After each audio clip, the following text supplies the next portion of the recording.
Welcome back, everybody, to the Nerdcore Live Show. It is Friday, and you know what that means. It is the Nerds You're Gonna Hear the whole show alongside my wonderful co-host Brad Young Yoda. What's up, everybody? Welcome to a wonderful, wonderful Saturday night. Not Friday, that's right. Nope, not Friday. Yep. We have a special guest today. We actually have someone new on. Yep. That's the great part about this being live. You know, when I fuck up, and it doesn't matter.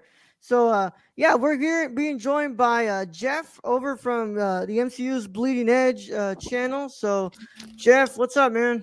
Hey, man. Just happy to be here. Yeah. You know, we're Glad back in time, right? It's Friday, not Saturday. Yeah, it is Saturday. Yeah. I was about to say, I thought a Friday already occurred. But Yeah. I was hoping it was still Friday night, but that's gone and passed, so we're through with that. Yeah. It happens, man. It happens. You know, I mess up the days here. I mess up the numbers. At least, well, now I mess up the numbers. You mess up the days. It's good. Yeah. I got pretty lit on our Friday show. Yeah. Reviewing Denzel's the Deja Vu. Yeah. Deja Vu. Yeah. Dude, I own that movie. It's like DVD. A quasi time travel film or whatnot, like detective film or some shit. What year was that from? That's 26. Okay. Yeah, 2006, right? Yeah, dude, I have that movie back in. But Denzel was when it was peak Denzel. Like the Man on Fire Denzel. That was after Man on Fire, right? Yeah, when it was like you put him in anything and he was just the leading man and that was it. And, you still can. I mean, he hasn't have the box office draw. No, or the mass appeal that he used to have. Unfortunately, but if he wants to go to Equalizer 10, I'll watch it. I'm just. If they would have put him in the MCU, I'm all for it. Oh yeah. Yeah, man. Damn, right? Damn, dude. I remember this film. I have it back home on DVD. Paula Patton is in it. Yeah. I mean, I love Man on Fire, man. Val Kilmer. Oh, this is Tony Scott. Yeah, this is directed by Tony Scott. Yeah. I know this. Yeah, I remember this film. Yeah. Jeff, thank you for joining us, dude. It's, sometimes people want to join us. Usually it's just me and Brad here just hanging out and it's good to have someone new on. So I'm glad I could be here to break up the monotony. Yeah, thank you. We haven't had anybody on here for maybe a year, right, Roll? Oh, I couldn't imagine doing episode reviews of TV series if I didn't have rotating people coming in and out of the shows and whatnot, everything. That's what we do as a structure. When able. It's not always that simple, right? But we try to flip that panel from week to week, show to shows and whatnot, everything, and have new faces on and try to just rely on long-term collaborative relationships with other creators and then recruiting, just cold guests and just starting off creators that, want to spot, want to learn and shit like that and whatnot. And that's what we kind of work with. A mix of that, actually, with things in cycles kind of changing the dynamic as far as which percentage is which. And before COVID hit, that's kind of what we had. We had a whole cast that just came through, and then that hit, and it kind of just there's cycles, right? Yeah, there's cycles where sometimes you're just collaborating constantly and everything and whatnot, and your phone's on fire and whatever with all this whatever whatnot. And then there's other cycles where everything gets cold. Yeah. Yep. Unfortunately. But you know what, man? Me and Brad still end up holding down the fort here, and it works. So. Hey, I'm glad to see other creators out there doing the episode reviews and whatnot and all that. That's our bread and butter. I love it. That's for our live show, and then our regular show, we have the old movies that we do. Live is the best way to do them. Yeah. Live is fun, and that's why I'm glad we did the True Detective Night Country. And nice. That people. I ran that by my co-host as a squeeze in, outside of our already scheduled plan for that time period, right? As a screw it, what do you think? And he was like, he hawed a little bit on it.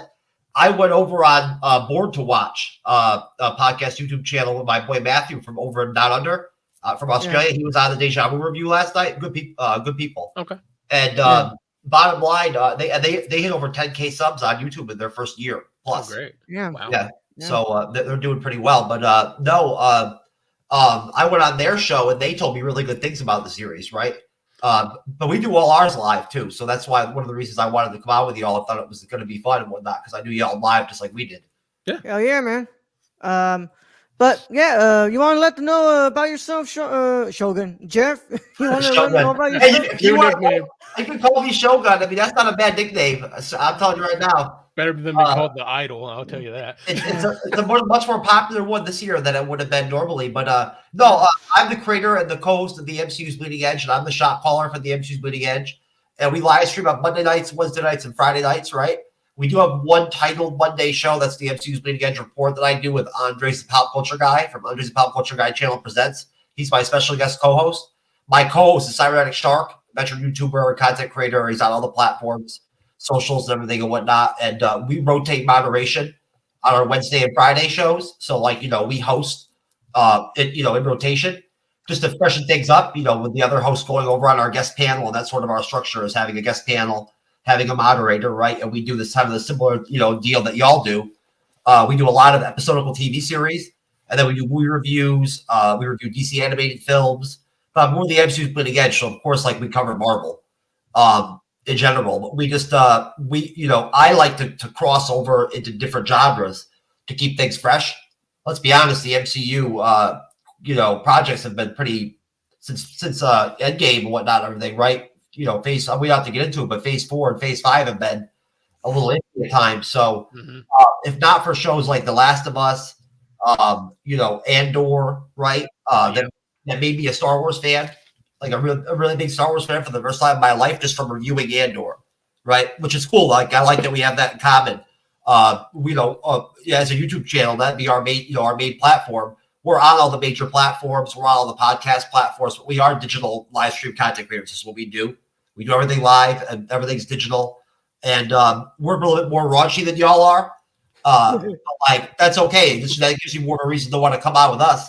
So you can cut loose and, like, say whatever you want and, be intoxicated or whatever and whatnot. We play drinking games on our shows. So. Oh, great.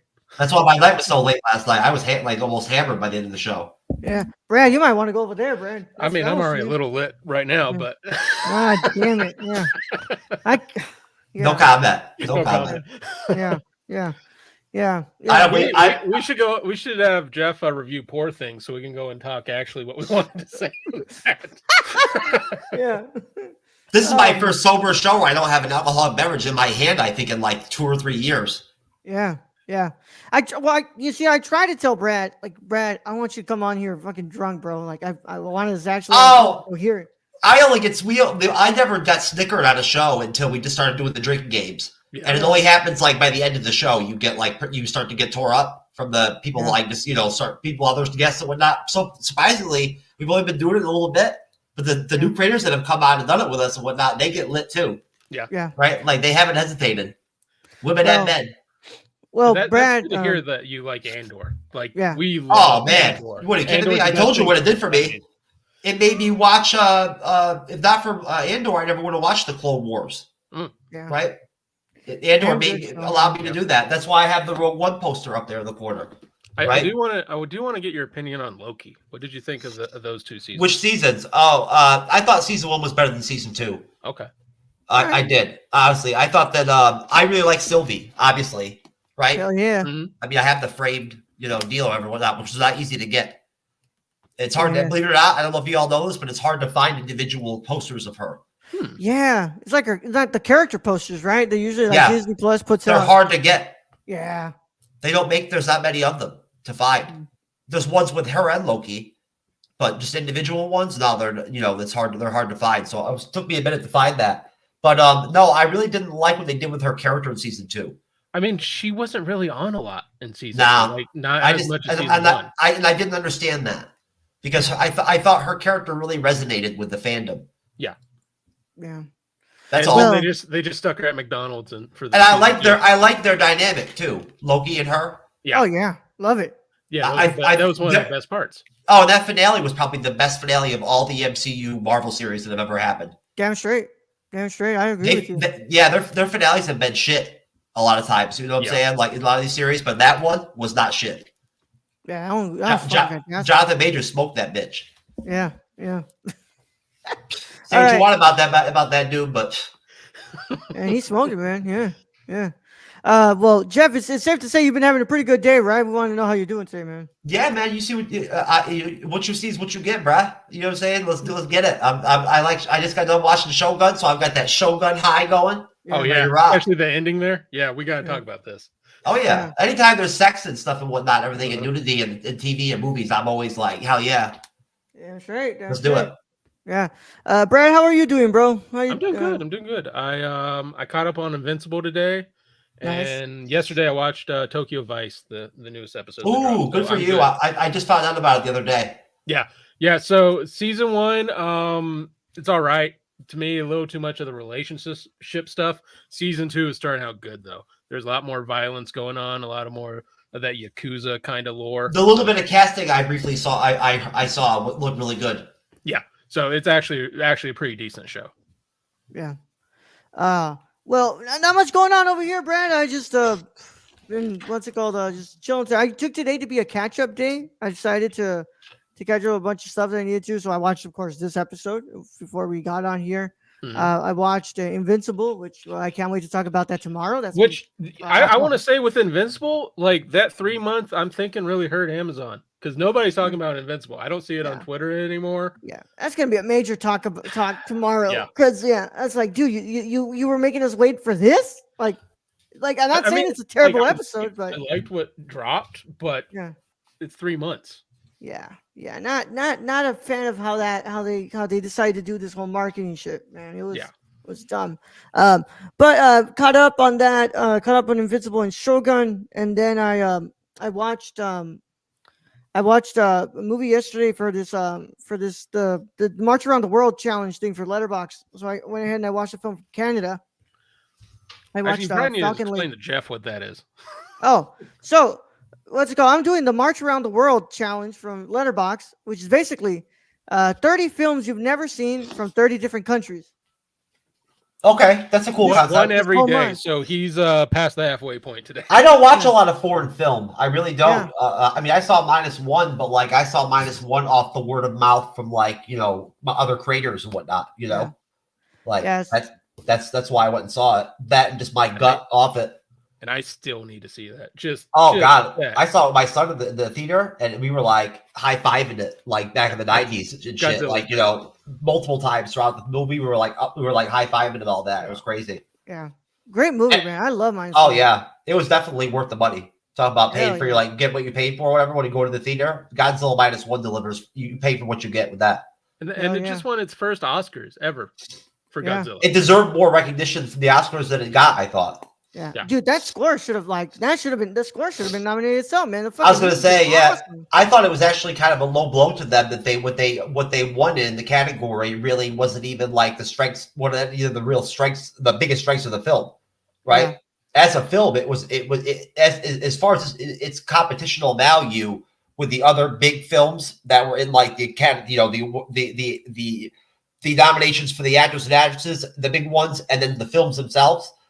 That movie on its own stands up to any of those movies in terms of quality and entertainment in the theater, right? Maybe they're better or worse between that Godzilla -1 and the other 10 or 15 movies, but I'm just saying overall they deserve to be in that same category. That's right.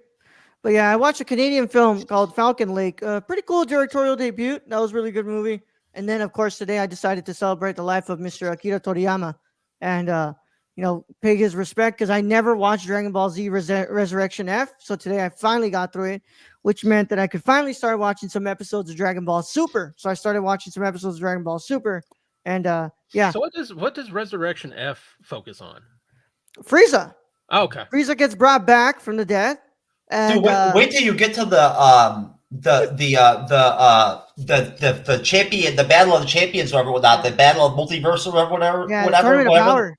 Yeah, the Tournament of Power. Have you already got to that part? No, I'm barely starting on the Tournament of Power, whatever, whatnot, is the dopest shit ever. Yeah. I know. I've gotten super, spoiled so long ago, like with all these clips and shit. So I'm like, I want to get to the Tournament of Power already because I want to see like Ultra Instinct and all that shit. As long as we're not stuck in Snake Way for a year. No, we're not stuck in Snake Way for a year. I'm a big Naruto Shippuden fan. Yeah. Oh yeah, Naruto's great. Naruto's great, man. But let me see. Which focuses on the resurrection of the franchise. Shut up, man. I'm not a massive Kid Naruto fan, but I like Shippuden. Shippuden's way better than Kid Naruto, bro. Yeah, so one of my employees actually bought me this. So Nice. That's sweet. That's sweet. I wish I could show you some of my Naruto gear. Next time that we record, wherever you come over by me or whatnot, you come in the studio early and I'll show you some of my Naruto hats and my swag and shit. that would be great. Nice. I rock it with pride. I gotta say, my favorite arc is still Pain because I just love Pain. I buy the skill books and all that stuff too. I get into it. Yeah. Speaking of still books, Raul reviews them. So really. Yeah. Oh yeah, I've always wanted to make some anime content before and whatnot. Everything. It's just that because I've never really met any creators that cover it right anyway. I've never been able to have an opportunity to collaborate with anybody and whatnot that's already in that direction, and I don't know how to cover it. So you know what I'm saying? It's not what I do. Yeah, I wish we could still we could do anime, but holy crap, some of these animes that come out, man, they be having just 60 episodes. Yeah, if they ever come out with I'm sorry, go ahead. They're not the old school 24 episodes that I grew up on anymore. They're and COVID. You mentioned COVID. COVID really threw off the anime production schedule and whatnot with a lot of shows. I know I'm not a huge anime fan, but I know it did. Yeah. Right. The Sword Art Online is one of my favorite shows, and they still haven't said what's going on with this 4th season of that show. There's no. Yeah, I think I've seen the 2 seasons of Sword Art Online. I haven't caught up on the 3rd season. Alicization is really good. It's worth a watch. Okay. It's better than season 2. Oh, great. Weavecore 2.0. No, Weavecore. No, Weavecore doesn't come back because fucking Alex won't come back. So. Nash won't do it alone. That's a running joke at this point. Yeah. If they come out with that 4th season, I'll try to cover that episodically, probably. Yeah. Even if I have to do it a recorded, even though I like to live, even if I have to do it in a recorded fashion, just to do it, in short segment versions, I'm still going to do it. Yeah. Have you seen the new Trigun that's come out? I've heard about it, no, but I haven't seen it. Yeah, I watch a lot of TV, so it's hard. Yeah. You know how it is. It's hard to find time sometimes. Yeah. All right, man. Well, let's go ahead and get this going, man. We know what they're here for, and we don't want to have to delay it more than what they want. So, with that said, if you haven't caught up with this week's episode of Shōgun, you should probably get out of here if you care about spoilers. But if you don't care about spoilers, or you've already seen the episode, go ahead and stay. Either way, how it goes, this is your one and only spoiler warning, and it is in effect in a 5, 4, 3, 2, 1. All right. So we'll go ahead and read a little bit here from IMDb, my friends, and then we'll go ahead and get into this here. So this is episode 4, titled "The Eightfold Force," Eightfold Fence, and the synopsis reads: Blackthorn and Mariko test their new alliance as they train Toranaga's gun regiment for war. Yabushige must navigate his past promises to Ishido when an old friend comes to the village. Directed by Frederick E.O. Toye, and of course written by James Clavell, Rachel Kondo, and Justin Marks. And that's what we always like to do. Let's just see any fun trivia in here. No, not really. God damn, man, that's a lot. I do know that they changed the story from what was in the book. Yeah, my brother will tell you they about had that. trainings with muskets before in the book, and they changed it to cannons in this. So I do know that. Yeah. The reason why the guns were most accurate than when the Japanese were first introduced to it by Portuguese was the use of a rifting pattern inside of the bore of said gun. Well, Rifting refers to damn, Brad. Let me finish up the damn trivia, man. Rifting refers to a cut or scoring into the metal. These spirals, patterns, grooves cause the projectile to twist, thereby maintaining stability in the air, traveling longer distance before gravity intervenes, quite similar to a football spiral throw. It should be noted that the first attempts at increasing the range and accuracy of cannon with rifling did not occur until the very late 1600s. Rifling remained experimental and confined to much smaller bores of about 2 inches diameter for the whole of the 18th century. So the improved accuracy of the English cannon depicted here was not a result of rifling. Okay, all right. Well, and then that's just like a gun. So. Yeah. Well, Brad. Brad, let's go ahead and let our guest go first here. But Jeff, what are your initial thoughts on episode 4 of Shōgun? It's a little bit. I mean, I'm coming right off the episode raw. All right, right off my watch. So with just a little bit of note taking, I do want to say that it's a drop off for episode 3, right? I don't want to extend it farther in episode 2 or 1. I want to just go off episode 3, right? Because that's what what will be fresh in my mind since we just reviewed it. We are a week behind, right? Because we chose not to do the first 2 episodes in one show and save them and just go a week behind and go off real time. We do it a lot. We did it with Andor, you know what I'm saying? But not, like we do it. We don't, our audience understands it. But no, I thought it was a little bit of a drop off. Maybe just the not in quality, right? The quality was there. Maybe the pacing was just not as fervorous, right? And it didn't have the highs, the big payoff high, type scenes and whatnot, right? That maybe episode 3 did. Episode 3 had a lot of action. Yeah. Right. Yeah. It did for the first time in the series. So I mean, I'm sure you guys can understand why it would stand out to me and whatnot. And I would automatically be able to have that be my first comment. That I felt like episode 4 was a little bit of a drop off. Now that's no shine on episode 4, right? But now they did change directors for episode 3 and writers for episode 3 after the first 2 episodes, right? So there was a total change with episode 3. I felt like I think that was the new director and the new writers. Mm-hmm. And I think it was the same thing here because we have new writers and a new director this time too in episode 4, right? We've got Frederick E.O. Toy for the first time with Nigel Williams and Emily Yoshida making their first appearances in the series. Mm-hmm. So I like that dynamic I like them go. Sometimes it's really good, sometimes it's not. When you do the whole deal where you divide the episodes up and let different directors come in, a la MCU, right? Miss Marvel and whatnot. You let them direct individually, episode to episode. Yeah, different directors. Yeah, I like it for the most part. And so far, in episodes 3 and 4, I felt like it's worked. But it's just a little bit of a drop off for episode 3 to 4.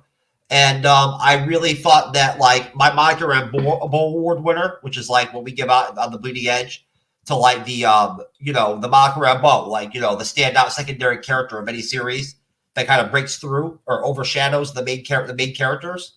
Right? Or just really catches fire. We give that character the Mockery Rambo Award. Sylvie won it, right? From me in Loki season 1. So I would give it to Ochiba. That Fubi, whatever actress that plays Ochiba, the Lady Ochiba, as her portrayal, as her character, as the consort to Blackfoot, right? Yeah. She's really good in her character. I don't understand that in episode 3, I questioned a little bit the necessity of her in the show overall, right? But now I'm sold. Yeah, I'm like, it was unexpected in this episode. Yeah, I feel kind of disrespected, honestly, that Blackthorn turned her down like that and wouldn't do her, right? Wouldn't bag her. Seriously, I find it to be disrespectful of him. Yeah, that was some loyalty shown in that one scene, and just some freaking giant steel balls. Yeah, I mean, he could have released rewarded her with all her efforts with some of that, that English, white cannon, right? He did give her a gun, but not the. And that was touching. Gun. And that was really touching. That scene was touching. She's a great character, right? Yeah. And she held it down this episode, right? For me, I really felt like she did. But no, Anna Sawi is outstanding. She really, she probably was the star of the episode. I think they wanted her to be, right? Her and Blackthorn. Yeah. I'm glad I've had some ladies on Shōgun reviews that all they care about or want to talk about is Blackthorn and Rico having sex. That's all they talk about, right? Well, the first 3 episodes is just that relationship is building, and it's building up to that. Yeah. So I'm glad they're getting that payoff, right? I didn't have to have it. They could have it could have not happened or whatever, or happened. I still love Shōgun. I'm glad that they paid that off for all the ladies out there and whatnot. That's all they get out of Shōgun. And I think that scene is it's first of all it's framed beautifully. They frame it beautifully, but man, it's lit great because it's damn well somebody in the back of their head would be like, "Oh my God, is that Mariko? Is that Mariko? Is that Mariko?" It's no, it's not. But they lit it damn great to show it to get people to start guessing. It could be. Yeah. But Brad, what are your initial thoughts on episode 4? I think episode 4. Sorry, not season 4. Jesus Christ. Episode 4 is it was great, and I agree with Jeff. This from the action you get in 3, this one kind of drops down, but I think that's on purpose because you get lulled into this sense of calmness throughout the whole episode until the very end. And that I think is mostly because they take Toranaga away. Toranaga is like creating a lot of drama in the first 3 episodes, and they put him on a boat and he's gone for the rest of the episode. And then it so happens his son at the very end. You're right. He's really been driving the ship, hasn't he? For the episodes. You're right. So taking him away from the episode really takes away a lot away. Good point. Yeah, and it makes you kind of focus in all these other characters, Blackthorn, Mariko, like all these other secondary characters to Toranaga. And the one that you weren't expecting was his son, who was like really in the background. Nobody was expecting him to do anything. And then at the very end, he just... Well, I don't know about that, Brad. He's been had his moments, his little spurts where like you could see a little temper, a little fucking like something in him. I can agree with that. But to me, it wasn't like full on like, oh, he's going to start the war. That's to me. I wasn't expecting him to start the war. No. Yeah. Well, we don't really know the backstory of all these relationships either. No. Or like, how long these friendships or these family relationships, whatever, whatnot, or tribal, whatever they are, we don't know the backstories. And I would imagine it would be very long because you have these 5 leaders who are under this one elder. And when he dies, you would think they would all had this very long relationship. And now it's just falling apart. Yeah. Yeah. I have to agree with Jeff here. I like first of all, I like this episode. I think it was good.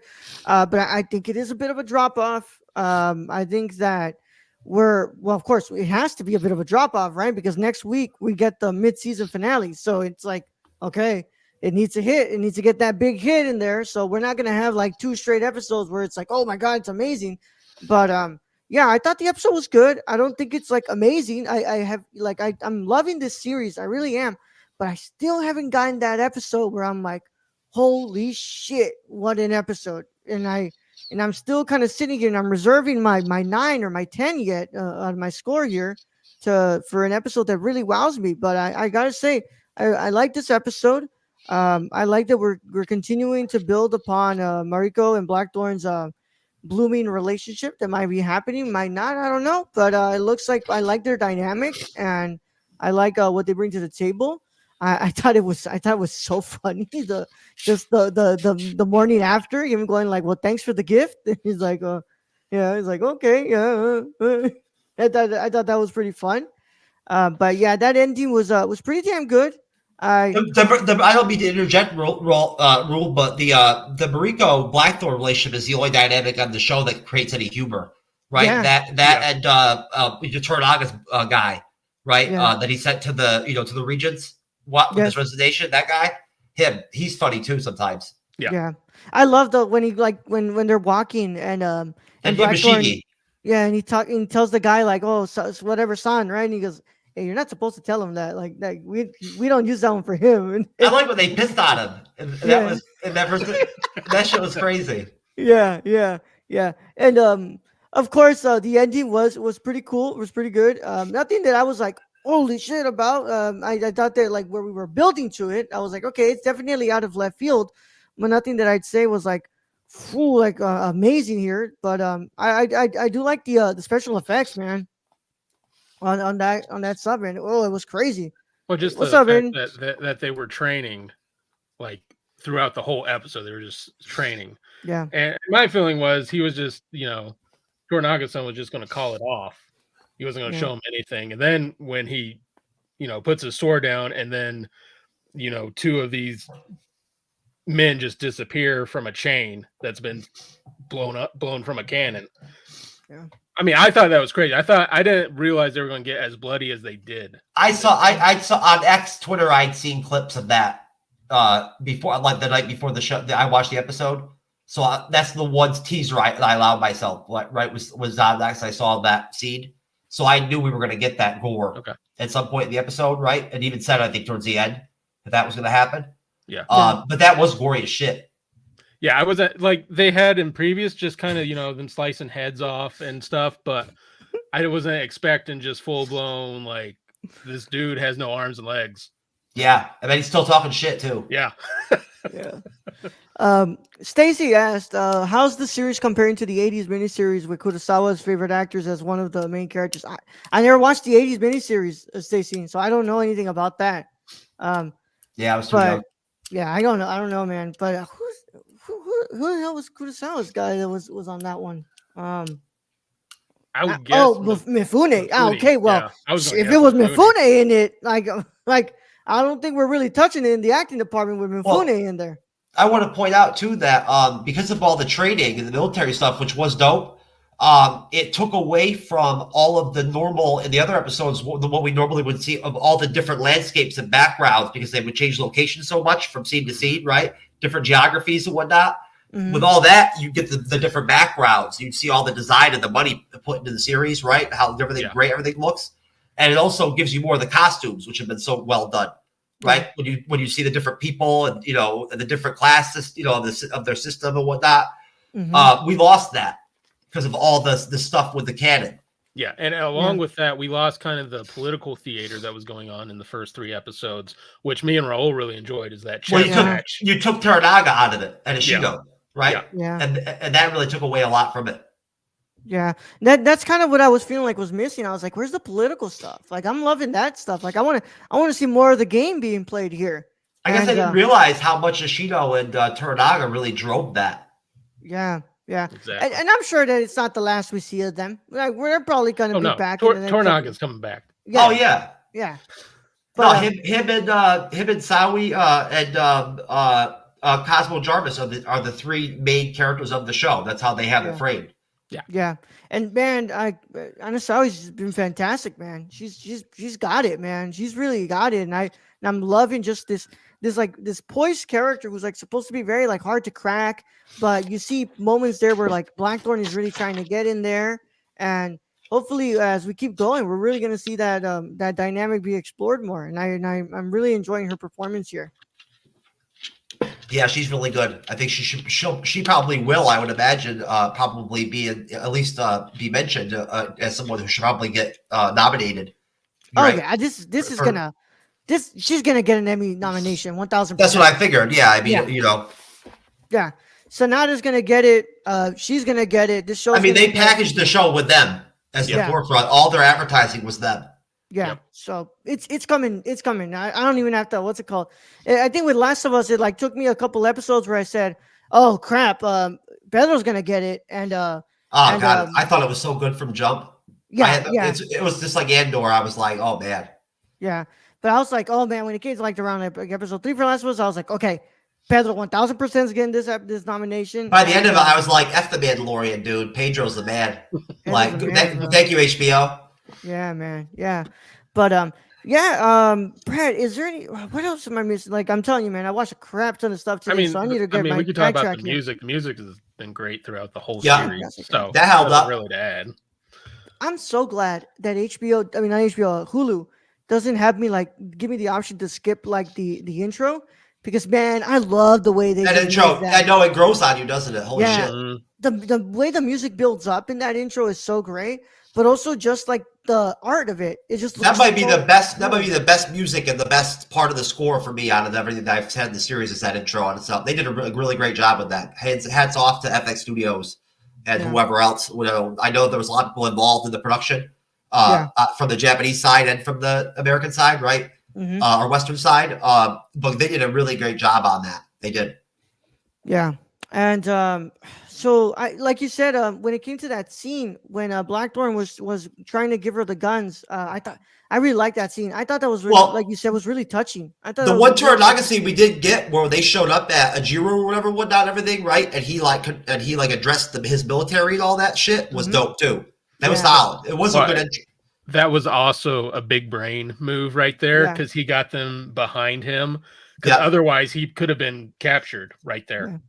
Or he's such a strategist. Yeah. Yeah. Or Blackthorn trying to tell him about like the battles, and he's like, "Well, the Siege of Malta," and he's like, Mariko was these are warriors. These are samurai. Yeah, these are samurai, right?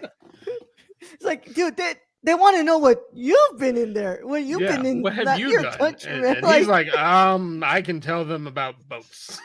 boats. Yeah, Boats and cannons. And you can and I also really liked that when Ansel I comes in and is telling him like, hey, you can't get on that ship, dude. Like, yeah, we gave you a title and everything. Yeah, she But, like- flexed it the right way in this Yep. episode, I thought, really well. Like, if you're gonna flex, right, she pulled it Yeah. off the right way. She wasn't Yeah. like at no point did I feel like she demasculized the No, actor or the character in any way, right? No. Like, literally, she was doing her job and playing her role, right, and whatnot, everything, and like letting him know what's up, right, Yeah. in her own way, her own soft spoken way, and whatnot, everything, to not have him to try to not be upset, right, Yeah. and to obey, and compel, her role with Toranaga, right, and that's why it's so wise is doing such a great job, Yeah. is presenting that that translator character so well. Yeah. And to me, like, I read that as like, okay, Toranaga is trusting you, man. Like, he wants you around, but he's not gonna entirely let you do whatever the hell you want. Like, No, but the Hiramaru position is like a real like honorable spot to be name to have, apparently. well, everybody seems to be having a problem with it. Like, people there, like, oh, he made him the Toranaga. Like, okay, like, wow, like, can't believe Toranaga made him that. And I was like, okay. So I'm really interested to see what he's gonna do with that position and like how he's. I gonna know. I do think moving forward. she even said that he was going to be making like $260,000 a year. Yeah, Hell something, yeah. something, whatever. What the fuck? Are you kidding me, bro? And he's Yeah, bitching. he gets his own house. Yeah, for real. And he's got 2 hot chicks to live with him, right? Yeah. And we already know he can have both of them now. Yeah. So, like, dude, that's a pretty good setup. Yeah. Fuck the boat, bro. Like, And then he's For like, real. I want the boat. Blackthorn's impatient, bro. He don't think things through. Although I can see like his men being like, okay, where'd you take them? yeah. Are For they real. dead? Dude was dude was starving to death and whatnot when they found him, and now he's like balking at like $260,000 and like hot Japanese Oriental chicks that he's never even seen in his life, right? That as a man, a real actual man, not on a TV show. When you see Oriental women in real life in person, you're just like they're some of them are so stunningly attractive. You're like, Yeah. right, Yeah. like So it's just like amazing to me that this guy just rejects all this shit. Yeah. But He great. just wants his boat. Yeah. But I guess Come on. if anything else, Very American. I just want my boat. What are you gonna do with your boat? Don't touch my boat. touch my vote. Yeah. You're gonna sail by yourself? Yeah. Like, you're cruising another place. You don't even know they're alive. The hell you want your boat, bro? Have some gratitude. Yeah. For Dude, real. also just made it out of like a fucking assassination attempt, dude. Like, you I know. Blackthorn should have been dead like 10 times through the last He's three obviously episodes. intelligent. How does he not grasp how lucky he is and everything and whatnot? Yep. And Seriously. yeah. I'm thinking like in the next couple episodes we'll really start to see that getting explored. But yeah, I guess let's go ahead and get into the ending. I want to talk about the ending because that is a massive ending there. So they have been testing the cannons, and this whole episode to me kind of felt like they kind of kept Toranaga's son in the back. And I was like, okay, I think this guy's about to pull something. Because, like, there's no way to keep, like, mentioning him and then be like, oh, no, we respect your father, whatnot. And all of a sudden, man, did he come in swinging, man? They send those cannons and they kill all those people. And holy crap, the visual effects are crazy. And I looked at the director's bio, prior work, and he had done like an episode of The Boys. He did an episode of the HBO Watchmen series, and I was like, "Oh crap!" Like, yeah, that's where it is. I saw that going. I was like, "Okay, yeah." Now that I looked at the show, I was like, "Okay, yeah, I can see The Boys in there. I can see where you brought that in from The Boys." But what did we think about the ending, Jeff? This show is TVMA, right? Yes, just Yeah, TVMA. yeah. I was gonna say it's R rated. Yeah. I can't believe that they pulled off that kind of gore like that and whatnot on TV, for one thing. It's one thing to see it in films like Saving Private Ryan, right? But you don't really see it usually in TV. Mhm. Yeah. If it is, it's HBO, right? Like that will do gore, right? I mean, and most TV you get it like in one scene, like Breaking Bad, when or AMC, right? Yeah, like with Gus Fring, that one scene. Yeah. But then it's a whole like year without that. So yeah. No, they've already displayed a lot of brutality. They've been very good about they're limiting it and whatnot, right? The gore, but like when they've done it effectively, right? And they made the use out of it. They've done the best with it. I think the ending was it was going to happen eventually, no matter what, right? Toranaga already said that they were going to war, right? So like this, if anything, the son was basically doing what needed to be done, right? Like fuck, honestly, he shouldn't bother Toranaga. Who knows what the fuck he took off to go do, right? Well, I think the only thing they were like hinting at was Toranaga was gonna like make this like he was gonna have 6 months to prepare. Yeah, no, honestly, you're right. And again, I just watched the episode, so it's a lot to take in, right? And I'm used to actually we do 2 hours, on these episodes, right, from start to finish. So like, it's a big jump for me from my normal, episode review style to go all the way to the end. It's a lot to compress. But I guess to try to slow down a little bit and think it through. Yeah, I totally get that point that from a political standpoint, it was not a good move, right? It did not help Toranaga's position at all, and what Yabushiga had worked out was a good deal, right? It was a good understanding and whatnot, everything, right? That like, if they would just would have followed through with it, which they could have, that would have assured the I would think the regents to where it would have bought Toranaga that time. And like, honestly, so now that move actually, in a way, it defeats the entire purpose of even having, Blackthorn train the regiment for 6 months, right? Because they're not even going to have 6 months to do any training now anyway. No, they got to go to war now. Yeah. But honestly, I think you can blame Omi for that because he was pushing Toranaga's son. He was hooking him into it. Yeah, that Dasaki. Yeah. And but yeah, I think now we're gonna have to see the consequences of that action, man. Because holy crap, like that's gonna get the war started like that now. I mean, there might be a little. I mean, it's gonna take both sides a minute to gather their resources and whatnot before they spring, right? Yeah. Or anybody else. For that news to actually go there, unless spies. That's the only thing. Yeah, no, because Toranaga is such a wild card with the regents and whatnot, and in general with everybody, that like you don't know what the fuck. He's very elusive, so they're not gonna just strike. Yeah, they're not gonna like strike, but I feel like this is gonna put Toranaga in a position where it's like, okay, now I got to make a big decision here because he's gonna have to move stuff. Yeah, it's gonna make Blackthorn even more valuable. Yeah. And I think that's gonna be a really good moment, a really good opportunity for Blackthorn to kind of like, okay, here we go. I got to prove myself again to this guy. Like I really got to. What you were hearing in the whole episode is Blackthorn was like, we can build ships. I can get him a fleet. And he can go to war. He doesn't even have to step foot to defeat them. And now it's kind of just like, well, that you're not building a fleet in this time. They're gonna have to put him in the field now. Yeah. And like have him running the cannons and shit like that, and whatnot, in battle and all that kind of stuff. Yeah. Pretty accurate cannons, though. Real accurate. Like, wow. He just really wants a boat, bro. Like Blackthorn just wants a boat. It's like Blackthorn is nice. He's just not grateful. Yeah. Well, he's like that guy from Game of Thrones, Brad. Who was it? The one who was always buddy with Jamie, who said like, all I want is I'll do all this, but all I want is my castle. And what's it called? Yep. He's like, all I want is my castle, and that's all you gotta get from me. Because I saved your ass from getting toasted by that freaking dragon. All I want is my damn castle. I guess if you live on a boat though, like all the time and whatnot, and sail as a lifestyle and whatnot, like everything and all that, and as a whatever, like you probably do just want to be on your boat. Yeah, right on his boat with his men that he's been, sailing with who knows how his family, bro. That's his family, bro. That's those are his brothers. Yeah, he's with strangers, right? And like a strange land. But no, that as a part of the ending, that scene with John and the lady Ochiba Nokata, Fubi Nakido plays her. That scene where he finally tried to pay her courtesy and whatnot and gave her the present of the gun and all that and whatnot and everything, and then there was sort of a suspenseful moment where you didn't know if she was upset or whatever whatnot, and then she came back with the swords from her father, was actually very touching. Yes. Yeah, and at first you thought she was she wasn't going to accept it because she's like, why the hell do I want this from him? And then she goes back and gives her swords from her father, and you're just like, oh wow, okay, so I guess it kind of came through. Either that or she's just playing the game. I have a lot of respect for her character. Yeah. After that.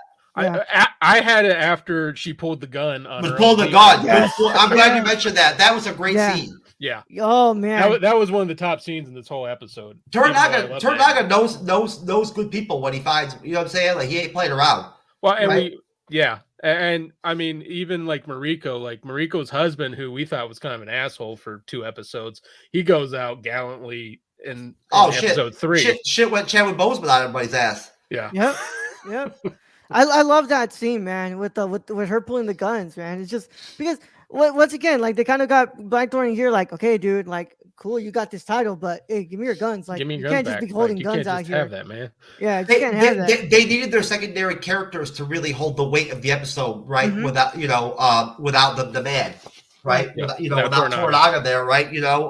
So at that point, without Hiroyuki, Sanada, those secondary characters, somebody had to step up. It couldn't just be Mariko, Sawi, right, and Blackthorn, right, to hold it down for the 4. This is an ensemble kind of cast type show. That's so at that point, out of the secondary characters, you had to have somebody stand out, I think, and carry some weight. If not for her appearance and her depiction of her character in the episode, in the time she was given, I think it would have reduced the quality of the episode heavily. Yeah. And you actually care about this character more now, because previous episodes, there was a little bit of background, but now you actually know how she works. I said before the show, you're wondering the value of her at first a little bit in the series. It's like, okay, I know every time she's on camera, she's really sad. It makes me sad, right? And I feel bad for her, but is that it? Yeah. But no, she's a menace, so we know that. Oh, she's got some big balls. Yeah, bro. Hey, she's a real one. She wants to ride for you, bro. She willing to fucking pull the gun out and just point at the guy's face. I'm like, okay, no, that's the type of woman I want in my corner. She takes her consort role very seriously. Yeah, I think she wowed Blackthorn in that scene, and he was impressed. Yeah. Any final thoughts here before we go into the final verdict here for our score out of 10, Brad and Jeff? Just I guess that overall, great directing and great writing. With the change up again with the episode, right? They did a great job with the transition. Of the head, members of the team, whatnot, everything, and the pressure of the episode. In all fairness to them, they were constrained a little bit in this episode compared to to the first 3 episodes in terms of who they had to work with character wise, and then in terms of again how they were deadlocked into that one region of Ajiru the whole rest of the episode after they got there. That took away a lot of the normal pace of the show, where you would see us in the woods, us in the cities, right? Like, you know what I'm saying? That really adds a lot to the episodes, I think. We lost that. Yeah, because we're just in a field shooting cannons for most of this episode. No, and there was no action, right? It was just the cannon shooting and whatnot and all that shit. Yeah. But yeah, I agree with you, man. I think it's a drop. It was a bit of a drop off, but I still like the episode a lot, and I like where we're heading here. It's a bridge episode. It was a bridge episode. Yep. Bridge episode. Again, it's 10 episodes. Yeah.